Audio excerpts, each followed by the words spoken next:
Hey, what's up, guys? So, I get a lot of emails that I can't, I try though I might, I just cannot respond to them all, especially on social media. Most of them are positive. Thank you guys very much. I really do appreciate it. Some of them, every now and then, are critiques. And if they're done in a respectful way, I still try to answer them if I can. But sometimes I just can't get around to them all. So there was an email that was a critique. And I can't tell if she was, trolling me or not, but I'll just read it here. I thought it would be better to address this in a public forum, because if one person took the time to write this down, perhaps other people are thinking it, and I would rather just put it out there in public for everyone.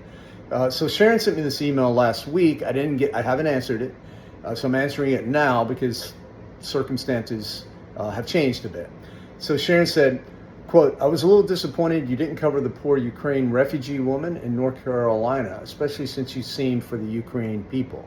And then she attached an article from Fox News that starts out, "Preventable tragedy. The half brother of murder suspect DeCarlos Brown Jr. says the attack on Irina Zarutska could have been prevented."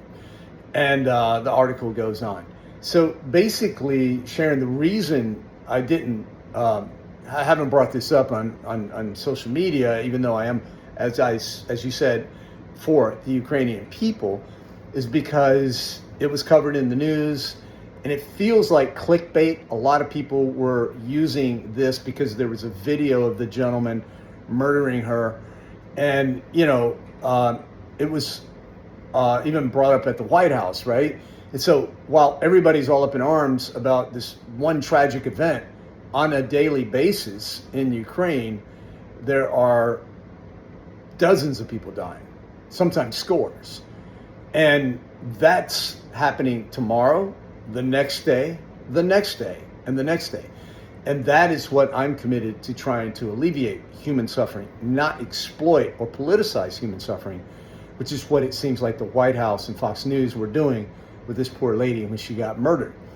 My point of view is, every death, every human life is valuable. And if someone is killed in Ukraine, like a child in Ukraine, like when I was there and I was cleaning up rubble after 3 children had been murdered, that's even more tragic than one person getting murdered in the United States, just from a pure numbers point of view. And it happens consistently. For example, the day after this young lady met her tragic and horrific end, 21 pensioners in Ukraine were bombed and murdered by Russia. That wasn't mentioned by the White House, and if it was mentioned on Fox News, I didn't hear about it. No one sent me an email saying they were disappointed I didn't mention that before, because I didn't mention that before. I can't mention every death that happens to a Ukrainian. That would be all I would be doing, and that's not my purpose.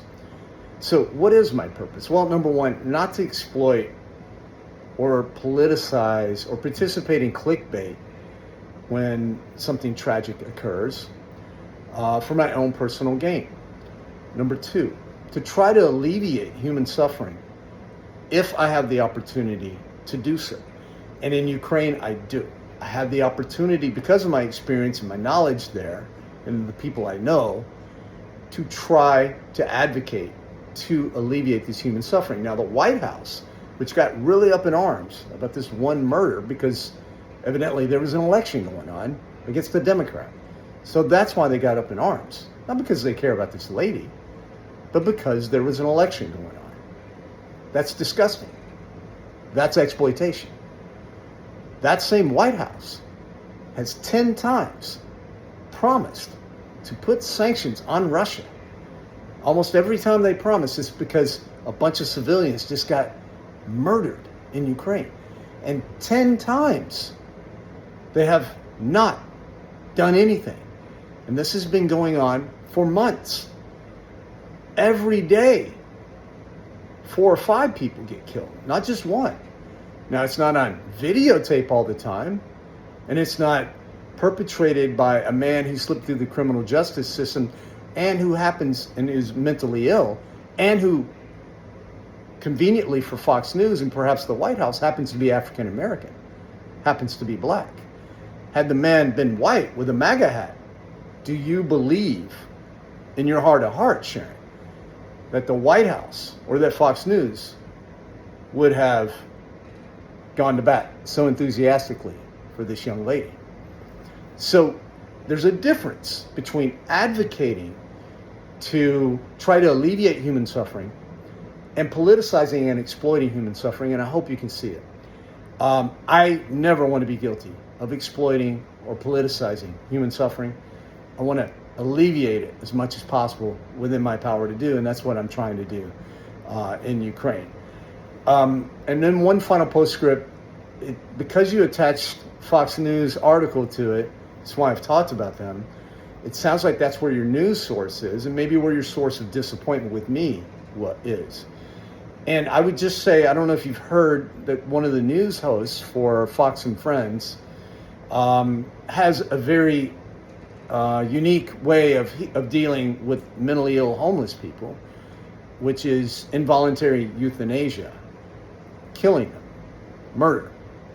That was done in Nazi Germany. So I was shocked when I saw that, and that's why I went ahead and now I'm answering your email, because it's more prescient now. And I hope you can understand that that does not represent my values at all. It shouldn't represent anybody's values in the United States. I want to tell you that I have dealt with many unhoused people, and almost all have mental issues here in New York City.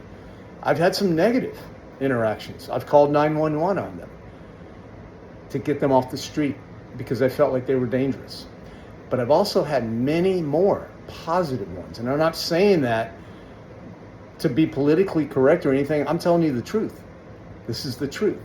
Now, generally speaking, there are so many that I don't interact with many at all. But just tonight, I interacted with one, and it was positive. It was good. Sometimes I'm just so filled with love after a conversation like that. It doesn't happen daily, but it happens a lot. So I don't want them euthanized. No, I absolutely don't. Because there, for the grace of God, could go I or you. So I hope this helps clarify why I don't comment on certain things and why I do comment on other things.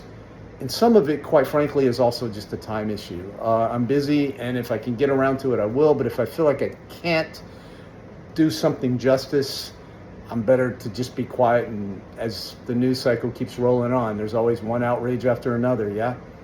All right, I hope that helps, guys. Thank you so much. Keep the emails coming. If they're positive, thank you.